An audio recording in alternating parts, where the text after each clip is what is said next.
আমার প্রিয় ছাত্রছাত্রীবৃন্দ, কাজী নজরুল ইউনিভার্সিটির অন্তর্গত বিভিন্ন কলেজে যে সমস্ত ছাত্রছাত্রী থার্ড সেমিস্টারে পড়াশোনা করছো এবং তোমাদের বেঙ্গলি মেজর পেপার রয়েছে, তোমাদের জন্য এই ভিডিওটি অবশ্যই ভিডিওটি শেষ পর্যন্ত দেখবে, কোনো রকম স্কিপ করবে না, তাহলে তোমাদেরই প্রয়োজনীয় ইনফরমেশান তোমরা জানতে পারবে না। দেখো, মেজর 3 পেপারের অর্থাৎ 301 পেপারের তোমাদের সামনে সিলেবাস ও সাজেশন উপস্থাপন করব। তোমরা চাইলে এই নোটস তোমরা সংগ্রহ করতে পারো। মঙ্গল কাব্য, চরিত সাহিত্য এবং ছন্দ অলঙ্কার রয়েছে তোমাদের মেজর 3 পেপার অর্থাৎ মেজর 301 পেপারে। তোমাদের কোর্স কোড এখানে দেওয়া রয়েছে। 5 ও 10 মার্কের প্রশ্নের সাজেশন 2025 তোমাদের সামনে উপস্থাপন করব। তোমরা যদি এই সিলেবাস এবং সাজেশন অনুযায়ী প্রশ্নোত্তরের PDF কপি সংগ্রহ করতে চাও, একটি পেপারের জন্য 250 টাকা পেমেন্ট করতে হবে।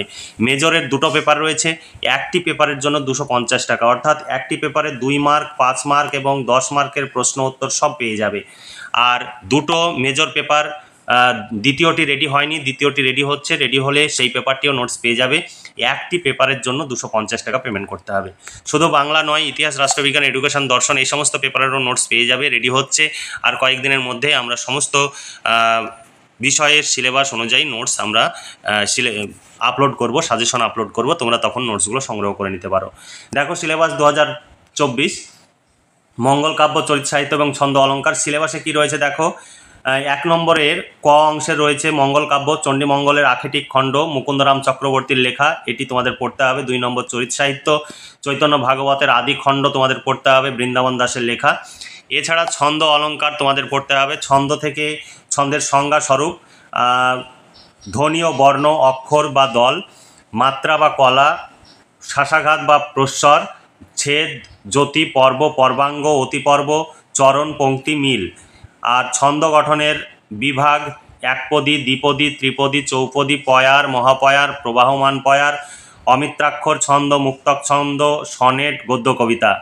আর ছন্দের 3টি রীতি: মিশ্র কলাবৃত্ত বা তান প্রধান ছন্দ, কলাবৃত্ত বা ধ্বনি প্রধান ছন্দ, আর দলবৃত্ত বা শ্বাসাঘাত প্রধান ছন্দ। এই 3টি ছন্দ মূল ছন্দ তোমাদের পড়তে হবে। আর পড়তে হবে তোমাদের ছন্দ নির্ণয় করতে হবে। এরপরে তোমাদের যেগুলো পড়তে হবে দেখো, ছন্দ অলঙ্কার। অলঙ্কার, শব্দালঙ্কার, অর্থালঙ্কারের সংজ্ঞা, স্বরূপ, বৈশিষ্ট্য। শব্দালঙ্কার থেকে তোমাদের পড়তে হবে অনুপ্রাস, যমক, শ্লেষ আর বক্রোক্তি। অর্থালঙ্কার থেকে পড়তে হবে উপমা, উৎপ্রেক্ষা, রূপক, অপহূতি, সন্দেহ, নিশ্চয়, ভ্রান্তিমান, ব্যতিরেক, সমাসক্তি, অতিশয়োক্তি, বিষম, অসঙ্গতি, বিরোধাভাস, ব্যাজস্তুতি। আর বিভিন্ন অলঙ্কারের মধ্যে তুলনামূলক ব্যাখ্যা আর অলঙ্কার নির্ণয়। এই ছিল তোমাদের সিলেবাস। এই সিলেবাস অনুযায়ী প্রশ্নোত্তরে PDF কপি সংগ্রহ করতে চাইলে একটি পেপারের জন্য 250 টাকা পেমেন্ট করতে হবে, অর্থাৎ একটি পেপারের শর্ট প্রশ্ন, বড় প্রশ্ন কমপ্লিট উত্তর সহ পেয়ে যাবে। এর বাইরে তোমাদের পড়তে হবে না, পরীক্ষায় 100% কমন পাবে। 5 ও 10 মার্কের প্রশ্নের সাজেশন 2025 মুকুন্দরাম চক্রবর্তী চণ্ডীমঙ্গল কাব্যের আখেটিক খণ্ড থেকে যে প্রশ্নগুলো আমরা রেখেছি, এই প্রশ্নগুলো তোমরা দেখে নাও। এই প্রশ্নগুলো বা এই সাজেশন যদি তোমাদের ভালো লাগে তাহলে নিজেরা হোয়াটসঅ্যাপ নম্বরে যোগাযোগ করে নোটসগুলো সংগ্রহ করতে পারো, তোমরা ভীষণভাবে উপকৃত হতে পারবে।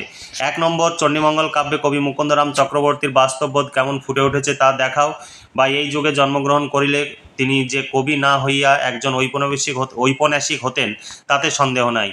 কার কোন কাব্য সম্পর্কে মন্তব্য করা হয়েছে, মন্তব্যটির যথার্থতা বিচার করো। 2 নম্বর প্রশ্ন, মুকুন্দরাম চক্রবর্তীর চণ্ডীমঙ্গল কাব্যে কটি কাহিনী বা খণ্ড আছে, খণ্ডগুলির নাম লেখো। আখেটিক খণ্ডের সংক্ষিপ্ত পরিচয় দাও। এখানে অনেকগুলো অথবা দেওয়া রয়েছে, দেখে নিতে পারো। তারপরে চণ্ডীমঙ্গল কাব্যের আখেটিক খণ্ড অবলম্বনে ফুল্লরা চরিত্রটি বিশ্লেষণ করো। চণ্ডীমঙ্গল কাব্যের আখেটিক খণ্ড অবলম্বনে আখেটিক খণ্ডের নায়ক কালকেতু চরিত্রটি বিশ্লেষণ করো। চণ্ডীমঙ্গল কাব্যের ভারু দত্ত চরিত্রটি বিশ্লেষণ করো। মুরারিশীল চরিত্রটি বিশ্লেষণ করো। সোনারূপা নহে বাপা এ বেঙ্গা পেত্তল, ঘষিয়া মাজিয়া বাপু করেছে উজ্জ্বল। এই উদ্ধৃত উক্তিটির বক্তাকে কাকে উদ্দেশ্য করে এই কথা বলা হয়েছে, বক্তার চরিত্রের কোন দিক আলোচ্য উক্তির মধ্য দিয়ে ফুটে উঠেছে বিচার করো। তারপরে প্রশ্ন, চণ্ডীমঙ্গল কাব্যের আখেটিক খণ্ড অবলম্বনে হাস্যরস বা কৌতুক রসের পরিচয় দাও, বা জীবন রসরসিক মুকুন্দরাম চক্রবর্তী অসাধারণ হাস্যরসের সৃষ্টি করেছেন আলোচনা করো। তারপরে চণ্ডীমঙ্গল কাব্যের বাঙালি সমাজ সংসার জীবনের যে চিত্র ফুটে উঠেছে তার পরিচয় দাও, এখানে অথবা প্রশ্ন রয়েছে। তারপর চণ্ডীমঙ্গল আখেটিক খণ্ড অবলম্বনে ফুল্লরার 12 মাস 7 দুঃখের কাহিনী বর্ণনা করো, এখানেও অথবা প্রশ্ন রয়েছে। তারপরে চৈতন্য ভাগবত থেকে প্রশ্ন, বৃন্দাবন দাসের চৈতন্য ভাগবতের নামকরণের সার্থকতা বিচার করো। বৃন্দাবন দাসের চৈতন্য ভাগবতের নিত্যানন্দ তত্ত্ব যেভাবে প্রকাশিত হয়েছে তা আলোচনা করো। চৈতন্য ভাগবত তৎকালীন নবদ্বীপের যে বর্ণনা পাওয়া যায় তা লেখো।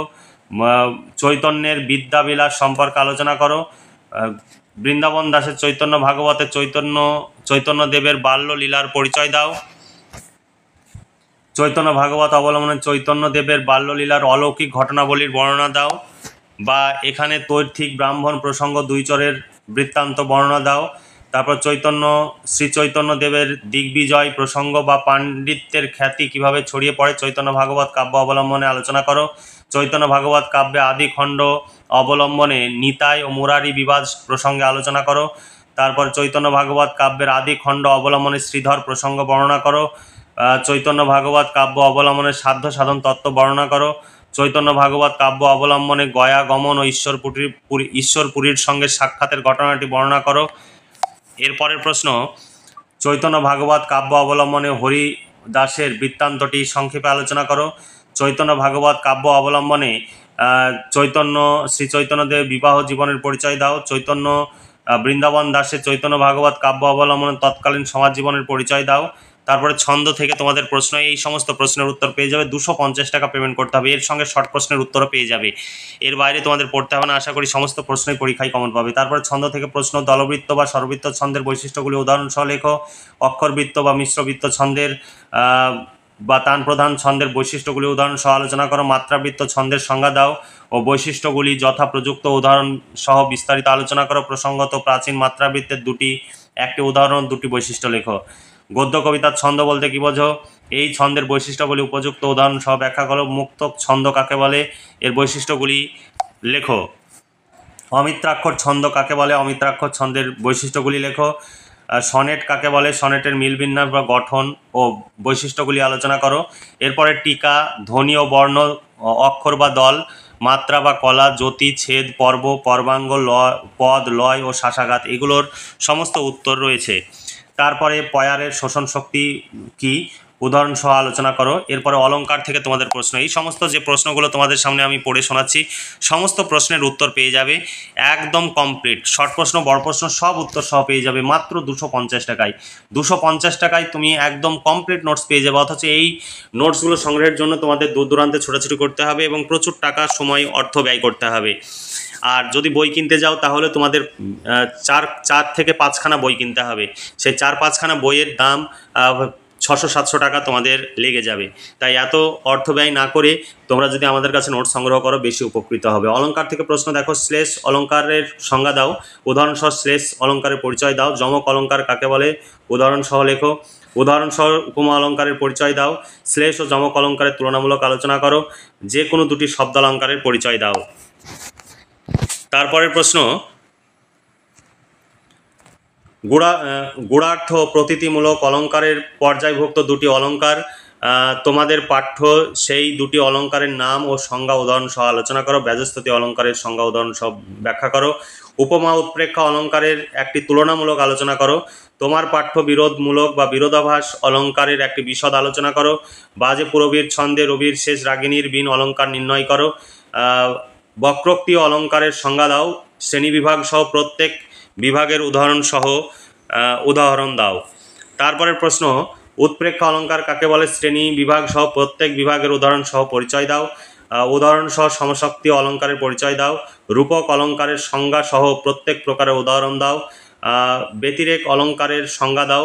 উদাহরণ সহ ব্যতিরেক অলঙ্কারের পরিচয় দাও। অপহূতি অলঙ্কারের সম্পর্কে একটি সংক্ষিপ্ত টিকা লেখো। নিশ্চয় অতিশয়োক্তি টিকা লেখো। সন্দেহ বিষম। অর্থাৎ এই সমস্ত প্রশ্নের উত্তর পেয়ে যাবে। তবে যেগুলোতে বেশি স্টার দেওয়া রয়েছে সেগুলো খুব ভালোভাবে পড়বে। এইগুলো ভীষণ গুরুত্বপূর্ণ প্রশ্ন। তোমরা যদি এই প্রশ্নগুলো ভালো করে পড়ো, অর্থাৎ যে সিলেবাস কভার করে দেওয়া রয়েছে, তোমরা যদি এই অনুযায়ী পড়াশোনা করো পরীক্ষায় 100% কমন পাবে।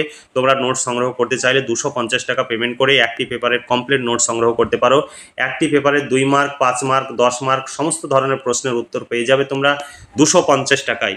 এবার তুমি যদি দুটি পেপার সংগ্রহ করো, দুটি পেপারের জন্য তোমাদের 500 টাকা পেমেন্ট করতে হবে। আর 3টি পেপার যদি সংগ্রহ করো 3টি পেপারের জন্য 750 টাকা পেমেন্ট করতে হবে। এইভাবে 250 টাকা, একটি পেপারের জন্য 250 টাকা। এবার তুমি যত পেপার বেশি নেবে তত প্রাইস তোমাদের 250 টাকা করে যোগ হবে। তোমরা অনেকে প্রশ্ন উত্তরের ডেমো দেখতে চাও, দেখো সাজেশন ভিত্তিক প্রশ্ন উত্তর। তোমরা এর আগে প্রশ্নের সিরিয়ালগুলো দেখলে এরপরে সেই সিরিয়াল নাম্বার অনুযায়ী পরপর উত্তর দেওয়া রয়েছে। এখানে পুরোটাই কম্পিউটার টাইপ, এখানে হাতের লেখা বা বই ছবি তোলা কোনো পিডিএফ নয়। আমাদের কাছে নোট সংগ্রহ করলে তোমরা ভীষণভাবে উপকৃত হবে। এর বাইরে তোমাদের কিছু পড়তে হবে না, পরীক্ষায় 100% কমন পাবে। তোমরা যদি নোটসগুলো পড়ো, যেভাবেই পরীক্ষায় আসুক না কেন সমস্ত ধরনের প্রশ্নের উত্তর করতে পারবে।